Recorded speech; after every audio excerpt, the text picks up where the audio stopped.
अगर आप भी 18 साल के, 20 साल के, 25 साल के हैं, सो मेक श्योर इस वीडियो को कंप्लीट देख लीजिए, क्योंकि मैं आपको बता दूंगा स्टेप बाय स्टेप गाइड में कि आप अपना बिजनेस कैसे स्टार्ट कर सकते हैं without any investment. First, create your personal brand. इंसान आपको कुछ भी बोलता रहे, आपको अपना पर्सनल ब्रांड जरूर बनाना है।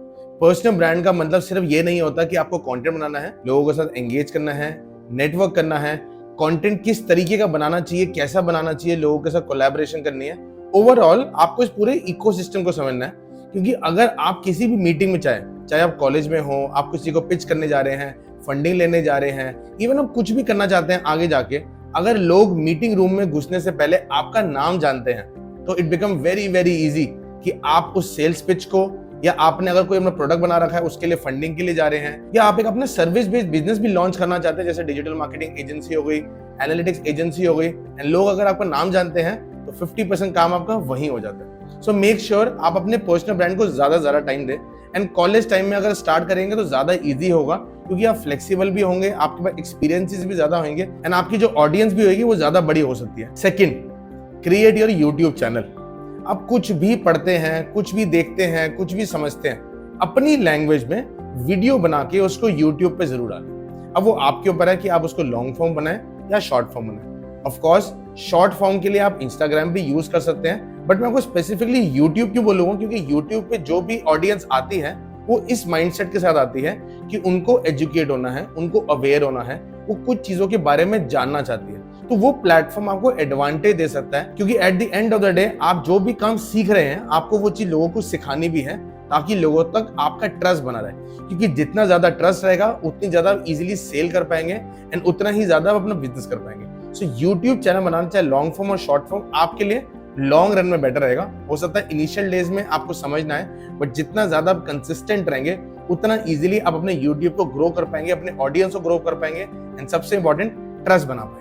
Third, create your account on Upwork. Irrespective आपके पास एक्सपीरियंस हो या एक्सपीरियंस ना हो, आपको अपवर्क पे अपना अकाउंट जरूर बनाना है। अपवर्क वर्ल्ड का सबसे बड़ा फ्रीलांसिंग प्लेटफॉर्म है, जहां पे लोग अपनी रिक्वायरमेंट्स लेके आते हैं, एंड एज अ रीडर आपको उनकी जॉब डिस्क्रिप्शन को समझना है, उनकी रिक्वायरमेंट को समझना है, एक सेल्स पिच रेडी करनी है।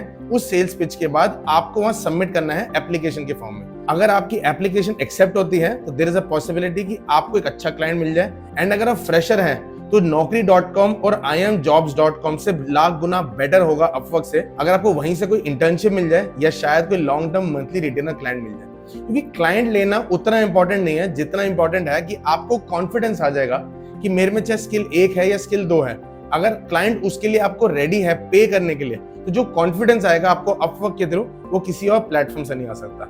एंड अगर आप आगे जाके अपनी एजेंसी को अपवर्क पे भी बनाना चाहते हैं, जो कि खुद की मेरी अपनी एजेंसी अपवर्क पे चलती है, आज की डेट में मेरे को किसी के आगे हाथ फैलाने की जरूरत नहीं पड़ती, मेरे को कोई भी ऐसी सेल्स पिच रेडी नहीं करनी पड़ती जिसमें मेरे को 4 महीने लगते हैं क्लोजर करने में या 5 महीने, क्योंकि अपवर्क में लोग रिक्वायरमेंट के साथ आते हैं एंड आप उनके प्रोजेक्ट कंप्लीट करते हैं, आइदर एज अ फ्रीलांसर और an agency owner. Now it is up to you कि आपको स्टार्टिंग में फ्रीलांसर बनना है, धीरे धीरे एजेंसी तक जाना है, या आपको फ्रीलांसर ही बने रखना है वहां पे, ताकि आप अपने जो भी आपका एक बिजनेस है, सर्विस रिलेटेड बिजनेस हो या प्रोडक्ट रिलेटेड बिजनेस हो, आप उसको खुद ही फंड कर सके, ताकि आपको एक्सटर्नल फंडिंग की नीड ना पड़े। फोर्थ, आपको टेक्नोलॉजिकली लिटरेट होना पड़ेगा। आप उसमें हैंडीकैप नहीं हो सकते। जैसे आपको वर्डप्रेस आना चाहिए, वर्डप्रेस पे वेबसाइट्स कैसे बनती है, आप हाफ एन आवर का यूट्यूब पे कोई भी ट्यूटोरियल देख लेंगे, कोई भी थीम सिलेक्ट कर लेंगे, ऑटोमेटिकली आपकी वेबसाइट बन जाएगी। आपको आसाना प्लेटफॉर्म आना चाहिए, प्रोजेक्ट मैनेजमेंट कैसे करनी है, क्योंकि बिजनेस में सबसे इंपॉर्टेंट होता है ऑपरेशंस को संभालना। सेल्स, मार्केटिंग, ये सारी ब्रांचेस हैं, लेकिन अगर आप ऑपरेशंस को संभाल नहीं पाए तो आप बिजनेस को सर्वाइव नहीं कर पाओगे। आपको कोई भी ऐसा पेमेंट गेटवे को अच्छे से समझना है कि वहां पे ट्रांजैक्शन कैसे आती है, कितने परसेंटेज कटता है, जीएसटी कैसे लेना है, जीएसटी का अमाउंट कैसे रिफंड करवाना है, उसके लिए कोई ना कोई पेमेंट गेटवे को समझना पड़ेगा। ऐसे बहुत सारे टेक्नोलॉजी प्लेटफॉर्म है छोटे छोटे, जो आपके बिजनेस से रिलेटेड या आपकी सर्विस से रिलेटेड आपको मिल जाएंगे, but you have to make sure technologically आप जितना लिटरेट रहेंगे उतना बेटर रहेगा, एंड उतना इजी होगा चीजों को ऑटोमेट करना। क्योंकि इनिशियल में जब हम अपने 20s में होते हैं तो हम ये सोचते हैं कि सारा काम हम खुद कर सकते हैं, और ये एक सबसे बड़ी गलती मेरी भी थी जब मैंने अपने बिजनेस करने का सोचा था, सारा काम मैं खुद करता था। तो अगर आप 20s में हैं and thanks to this internet era, आप हर चीज को ऑटोमेट कर सकते हैं एंड 1% बिजनेस बना सकते हैं। Thank you guys for watching my complete video. This is Manish Kumar signing off.